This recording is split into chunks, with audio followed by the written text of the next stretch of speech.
If you're in your last semester of college or graduate school, you're probably so excited to graduate. After years of studying, I'm sure you're so ready to be done with being a student. I hate to break it to you, and I don't want to discourage you from taking any much needed time off. But if you're planning on getting your CPA, CMA, or another professional credential, you should really start thinking about making a study plan now. I know, not what you want to hear, but there are some really important reasons. First, statistics show that the sooner a student takes the CPA exam after graduation, the better their chances are of passing. Second, if you are like most recent graduates, your work schedule is only going to get more demanding as time goes on. Third, everything you learned during college accounting classes is going to be fresh in your head, making studying that much easier. So, how do you actually create a study plan? First, take a look at your schedule and estimate how much time you realistically will have to study in 1 week. Block out your responsibilities for each day, including hours at work, family time, fantasy football, yoga classes, and any other responsibilities. Remember to include extra work hours for busy season if you'll be working at an accounting firm. Don't forget to set a time for commuting, sleep, and, most importantly, study breaks. Once you do this, you'll be able to see how much free time you have to study in your average week. Second, figure out when you'd like to sit for your first exam.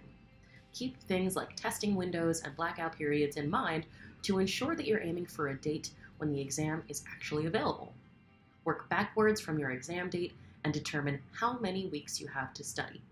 Multiply that by your available study hours and give yourself a gut check. Is your exam date realistic? Keep in mind that the amount of study hours you'll need varies by student and which exam you're taking, of course. If your target date seems too soon, remember that you may be able to flex somewhat on your available study hours if needed. Third, find an exam review course that works best for your learning style and one that can help you translate your study plan into action. It's important to know that different courses require different amounts of study time. For example, courses that have live lectures or those that use a very linear learning model where you really need to read every chapter and watch every video to ensure you don't miss any content will take far longer than other courses with adapting learning capabilities, which tailor the content to you. You'll definitely want to find a course that has a personalized study planner built in.